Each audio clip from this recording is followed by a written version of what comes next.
Today is Thursday, March 22nd, 2012. Today I'm an American. Today I am a New Jersey resident.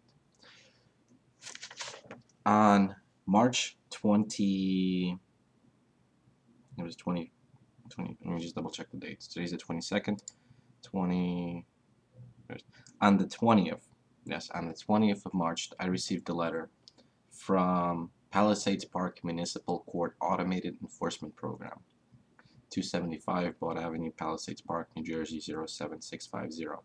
It was a notice of violation.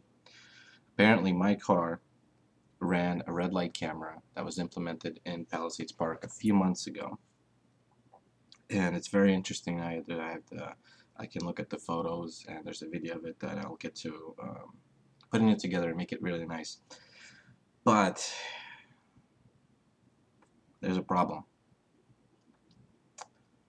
I did about 10 hours worth of research. I googled everything there is to know about red light cameras in terms of news articles, blogs, legislation that was passed specifically around New Jersey, but I did look up into some things that happened in California, and unfortunately New Jersey is a very unique state within the states of the United States of America.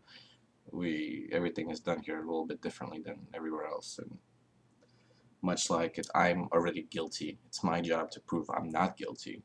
So contrary to the popular belief, you're innocent before proven guilty. In motor vehicle cases in New Jersey, you're guilty, and it's your job to prove that you're not guilty, from my understanding and my experiences of all the times I've been to court over motor vehicle violation citations.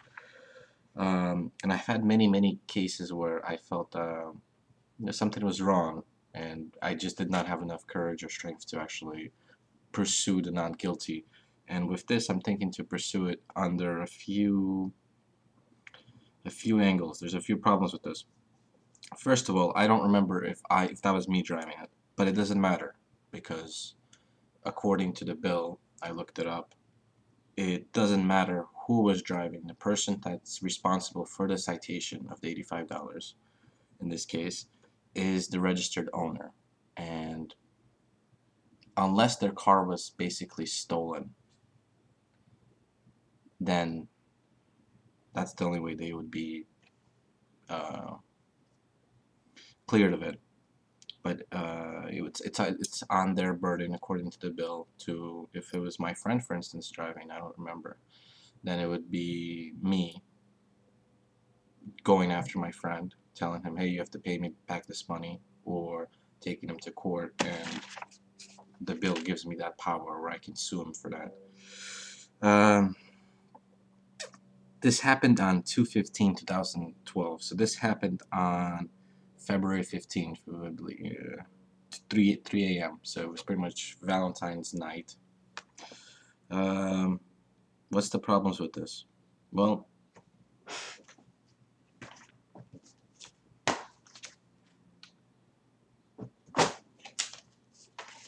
the problem with this is, according to the bill, this has to be sent to me within 30 days. This happened on, just 1 second, 7, 10, 14, 17, 20.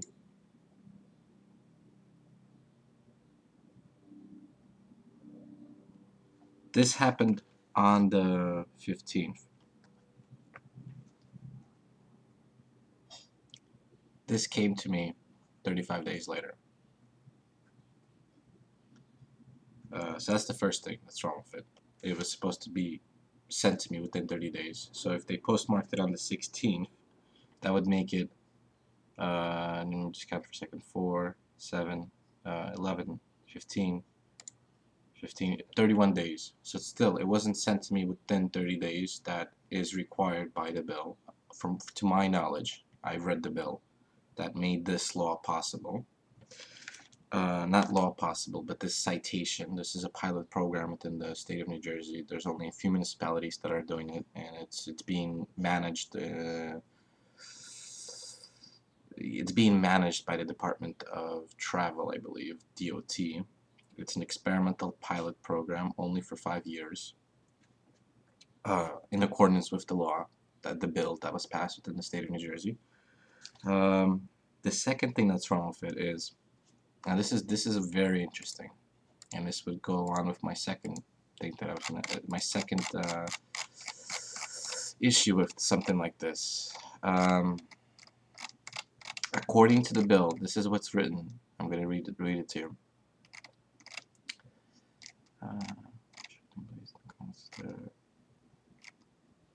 Okay, so a traffic control signal violation summons issued pursuant to a traffic control signal monitoring system established in accordance with this act shall be sent by certified mail, return receipt requested, or by personal service to the owner of the motor vehicle within 30 days of the date of violation. This is why I want to contest this charge, because this was sent to me 31 days and it arrived to me, I believe, 34 days. And at the same time, this is not certified mail. This is first class mail. And to my knowledge, I'm going to double check again. I went to the post office yesterday and I'm going to double check again today. There is no way to track this, which means that there's no return receipt. There's no, this is the cheapest way to possibly mail that this letter was sent to me, because this is outsourced. This is done by a private company. And the private company that does this, I don't know anything wrong with it, but I have to doubt it because well, a few reasons I doubt the company. First reason is the company that's responsible for making this happen received 1/3 of its, I guess, well, received, I believe, was $50 million from Goldman Sachs, which was a popular name. A lot of people would be really aware of, or not aware, or would have some sort of a preconception to Goldman Sachs, either good or bad, or they would just understand that they're involved with making, dealing with lots of money, whatever. I don't know if that's good or bad, but that's their business. But that's okay. I'm not too concerned about that, but I think that's important to know. Now, the second part of it that makes me really, really nervous is the person that would be responsible for looking over these photos, the video, the people who are committing these red light camera offenses would have access to sensitive personal information that would be issued to them from the Department of Motor Vehicles. And the person that would be in charge of reviewing all of these cases and then hand selecting the ones that he has been instructed or has been taught to believe that were the cases that there would be a conviction. He would then not report it, but I guess send it over to the police officer, like in my case. And then the police officer would review this and then confirm and sign it and then issue the citation. So the thing that I'm concerned about is this is outsourcing police work. That's among the many issues I'm concerned with. Now, the person who's going to be helping the police officer as a private citizen working for a private company with the whole goal, with the whole, it's a business. Business is in the business is making money. That person working there is going to have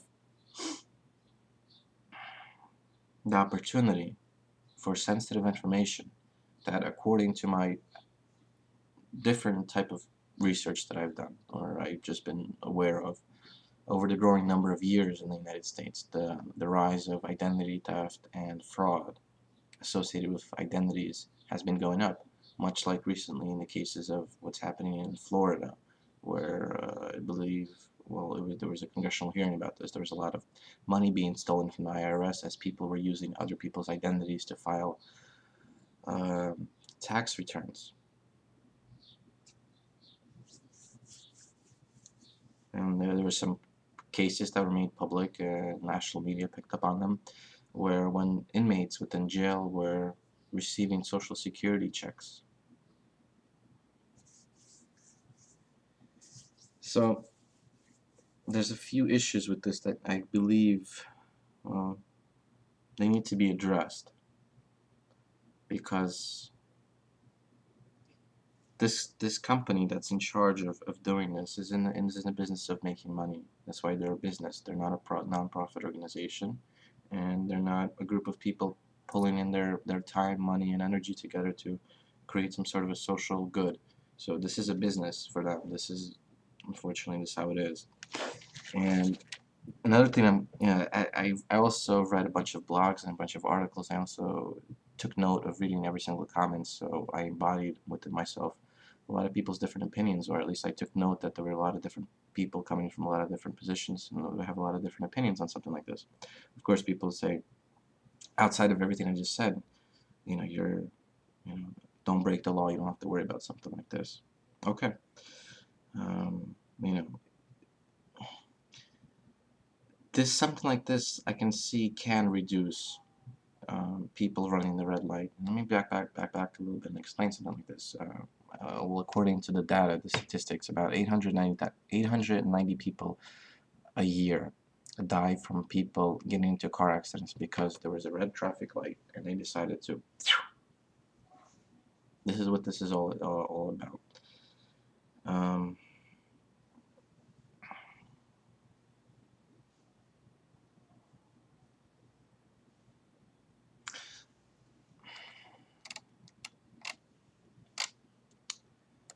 So it's just very, I don't know, I feel like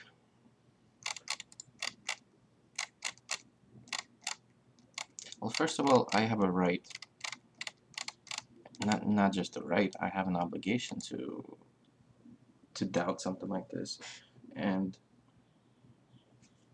at least, not at least, but to make sure that this is something like, this is a good idea, first of all. I understand that the municipalities within New Jersey are losing, they're not in the green, they're not in the positive. A lot of municipalities, I believe, within the state of New Jersey are in a deficit, a very serious deficit, where they cannot even afford to hire new police officers. That's a serious issue.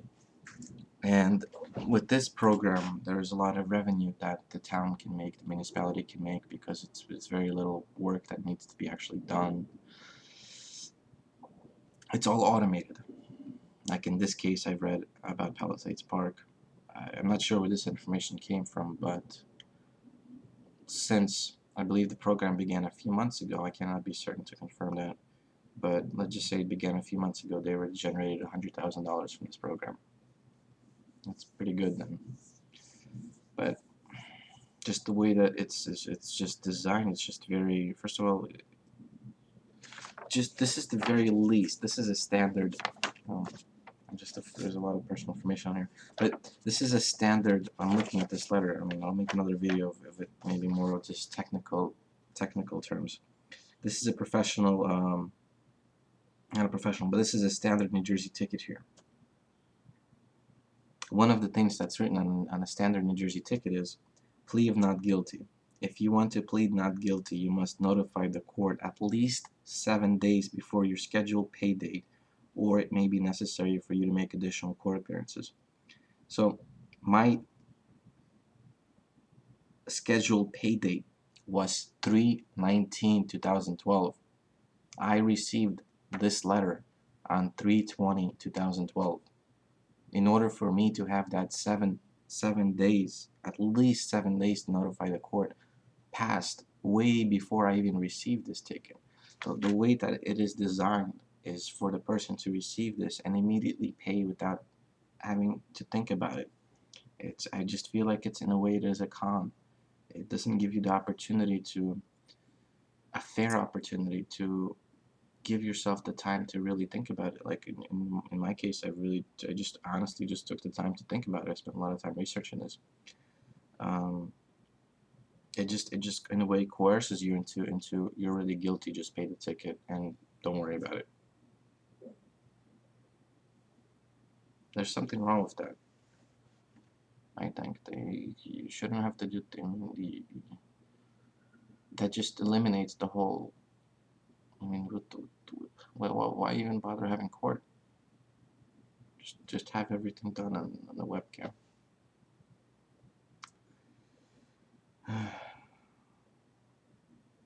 The whole due process of law does not seem to, or the facilitation of due process of law does not seem to be applicable in the strategy of this.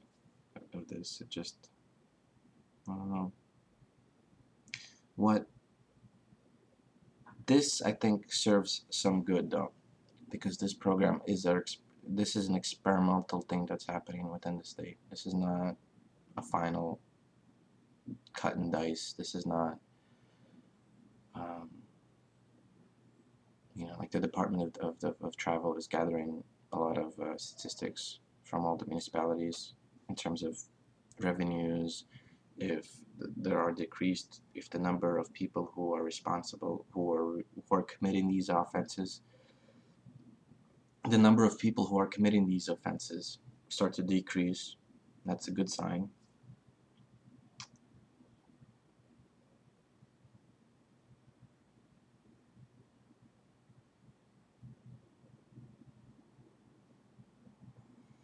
Then I also had another question. Well, now that there's a camera there, is that camera working 24/7? Because if it isn't, then somebody can have the false sense of security and be a victim of a crime while under the impression that there's a camera there. And later, there's no data of it. So that's also a very important question that I would like to know. If it all is recorded, but then who watches it? The government does not watch it. The business watches it, and why would they watch it? It's going to waste the money.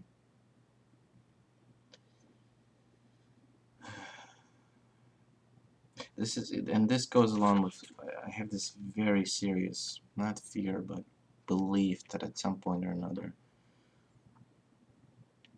I mean, it would be a requirement of a person living in the United States of America to have a police insurance, much like the way you would need to have health insurance,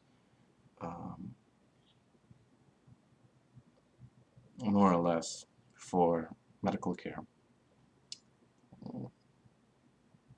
And I don't know. So what I was thinking of doing, I was thinking about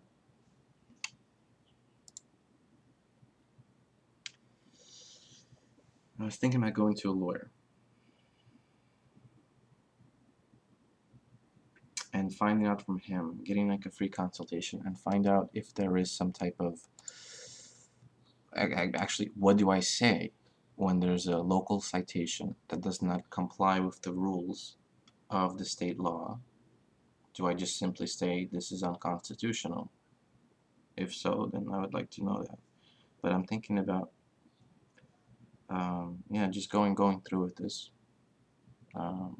pleading not guilty on the case of that, and that would be my argument, that this is unconstitutional.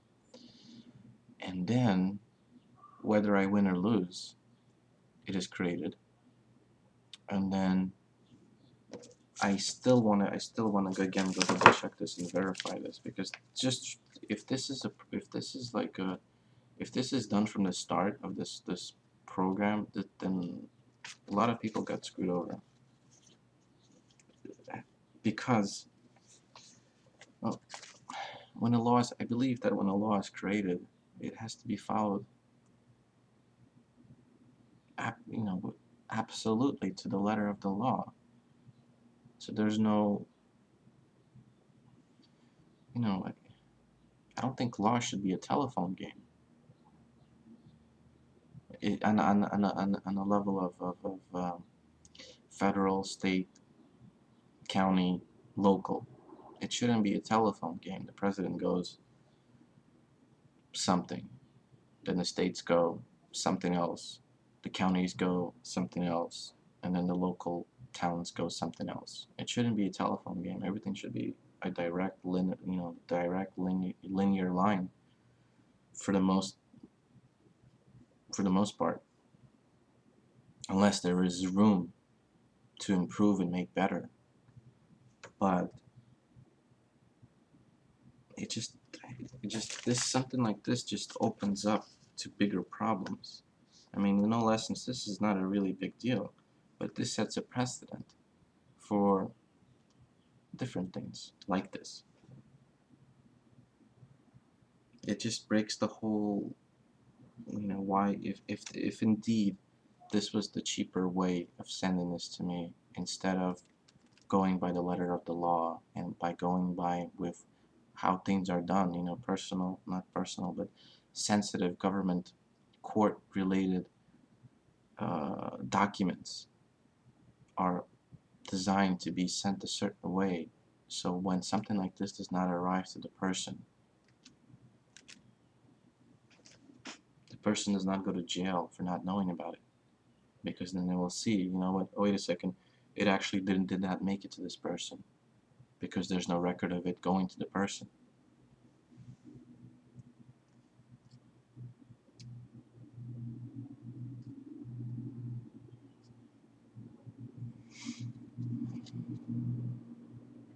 And I do understand that this is a time where I guess governments do really have to consider, local governments and even state governments, they do have to consider on ways to save money. But I don't think this is first of all, this is not an expense that's incurred by the local government. I don't believe this is a business expense that they decided to go, because this letter came from Texas. I looked up the zip code on this letter. This came from Texas. I live in New Jersey. My letter to court, or my citation from a local municipality, which is less than a mile away from me, came from Texas. Why Texas? Why not India? It's cheaper. It's cheaper for this to have come from India. Why? Why not? That's what's very important about all this.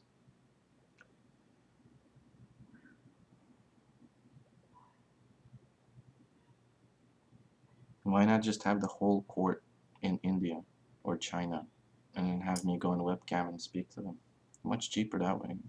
Municipalities can save a lot of money.